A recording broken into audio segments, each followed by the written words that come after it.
Hello everyone! This is Remlace from 40k Theories, and welcome to the March 2024 edition of the Patreon Q&A sessions. As always, if you would like your questions answered, then click the link in the video description below and help support the channel by becoming a patron. Now, let's jump into the questions. Voice of the Emperor asks, in the Plague Wars trilogy, a Space Marine librarian kills a Tattle Slug outside the warp. It's implied the thing's death was permanent, yet was killed outside the warp. How is that possible? If I had to guess, I'd say it's due to the disparity in power levels between the two, because a Space Marine librarian is going to be a powerful psyker regardless, and a Tattle Slug is in itself a fairly weak demon, so you could argue that a sufficiently powerful psyker could kill a fairly weak demon, but I have no idea if that's the official stance, so take that for what you will. Austin Horner asks, spoilers for Genefather, during Fabius Bile's fight with Alpha Primus, he says that Primus has the seed of the Cyclops in him, implying that his chimeric gene seed is made of at least in part Thousand Sons stock. Due to this, do you believe that it is this chimeric nature that allows him to resist the effects of the rubric, with the rubric perhaps even being why Primus is in a state of constant pain? It's entirely possible, but bear in mind that Fabius Bile is only speculating at this point. He hasn't conducted any in-depth studies of Alpha Primus' DNA yet, so this is pure speculation on his part. So it's entirely possible that Alpha Primus' psychic abilities come from an altogether different source, such as that of the Blood Angels or Night Lords, because with the Night Lords specifically, it is documented that certain members of the Legion will develop psychic traits because of Night Haunter's gene seed, mainly in the form of precognition, so it's not entirely outside the realm of possibility for Alpha Primus to have taken his psychic abilities from a different source rather than the Thousand Sons, but I wouldn't rule out either way. Pentadeuce asks, what mysteries that have been canonically solved do you wish hadn't been? Off the top of my head, mainly the Terminus Decree, because the Terminus Decree was hyped up as being this, really big apocalyptic event, the ultimate sanction of the Grey Knights, and it's revealed in the End of the Death novels that it's just a bioweapon that kills Space Marines, which is extremely underwhelming, I must admit. It was much more interesting when it was implied to have some sort of connection to the Talisman of Seven Hammers, the artifact that Vulcan made, which would effectively set Terra on fire. I think that's much more interesting than just, bioweapon that kills Space Marines. But that's just my opinion, so yeah. If during the Unification Wars Terra was fractured into nation states, while Mars was unified under the Mechanicus, why did the Mechanicus not attempt to settle colonies or conquests on Terra? I think this is touched up upon in the novel Mechanicum, but it has been a while since I read that book, so I may be misremembering things, so if it is in there, great. If not, then I just made myself look like a complete idiot, so there you go. But I think it is touched up upon in there, at the very least in passing. So if anyone's read that book recently, please leave a comment down below. Griffin of Might asks, have there been any instances of Black Templars falling to chaos or otherwise turning renegade? Yes, there have.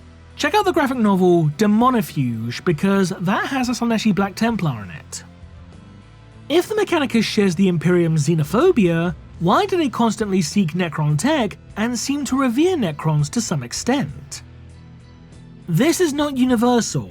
There are plenty of members in the Mechanicum who view the Necrons as abominations, because they're both aliens and, as far as the Mechanicus is concerned, artificial intelligences. Two of the big no-nos as far as the Mechanicum's concerned. Those who seem interested in Necron tech tend to be either heretics or ones in service to the Ordo Xenos and therefore actually allowed to mess with alien technologies.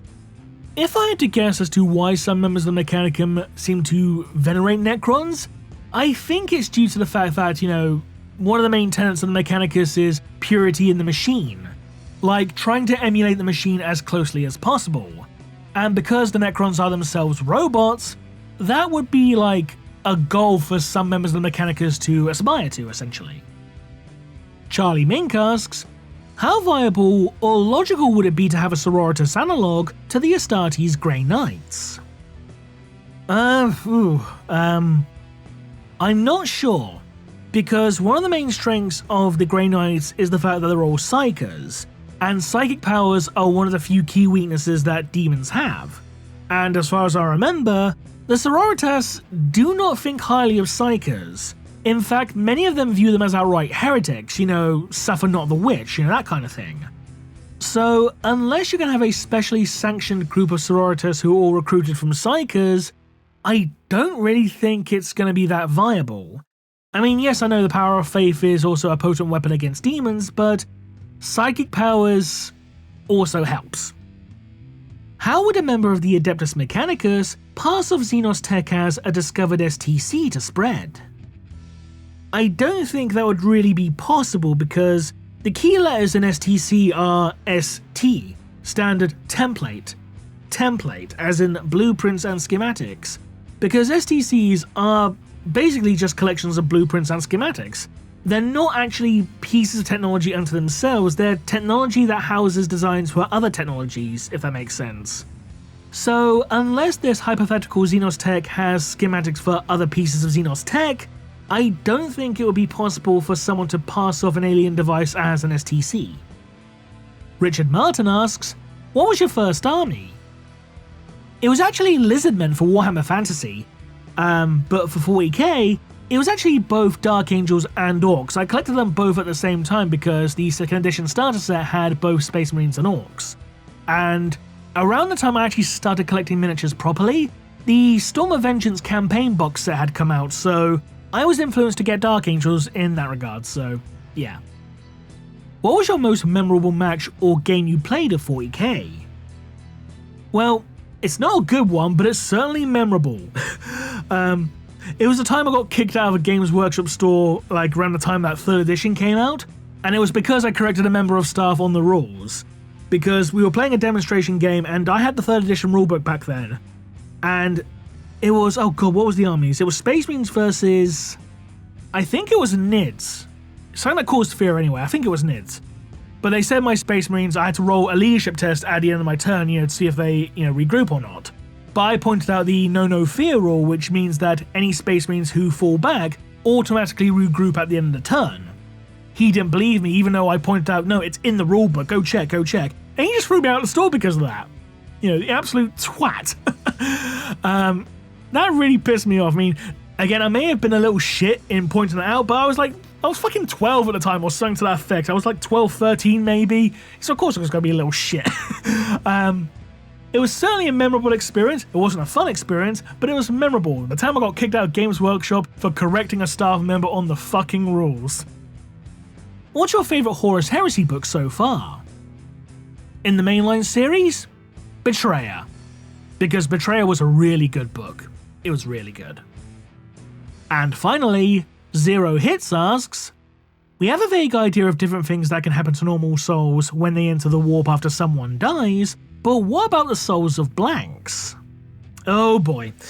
Right, so this seems to be a topic that's undergoing a lot of retcons or changes or just general misinformation. Because the quote-unquote modern definition of blanks, which was actually established in 2nd edition as per the Assassin's Codex with the Aversa Assassins, not the Aversas, the Colexus, sorry, it effectively said that a blank is, for all intents and purposes, someone without a soul. And this was repeated pretty much verbatim up until around, I think it was Psychic Awakening with the War of the Spider, whichever one had the Sisters of Silence added into the army list. But now with 9th and 10th edition, 9th mainly because of the Custodius Codex also integrating Sisters of Silence, it now says that they have souls, even though for many years they didn't.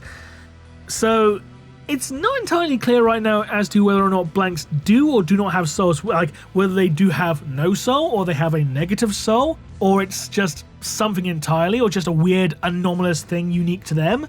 I find the idea of blanks having souls, I don't like the idea personally. I prefer the idea of them being completely, literally soulless, because it adds something unique into a setting where the soul is a tangible part of a being's existence, a tangible part of their being, for lack of a better term.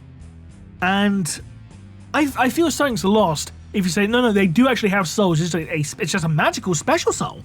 I think something's lost in that regard when you add to that, but if that's the direction Games Workshop's going, then it is what it is. So as to where they go when they die, I imagine it's somewhere within the warp still, because a soul is a soul is a soul, but I got nothing.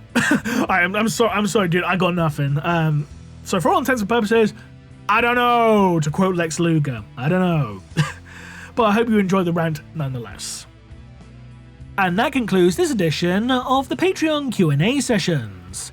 As always, if you would like your questions answered, then click the link in the video description below and help support the channel by becoming a patron. Until next time, this has been Remlace from 40k Theories, and we'll see you again soon. Bye bye!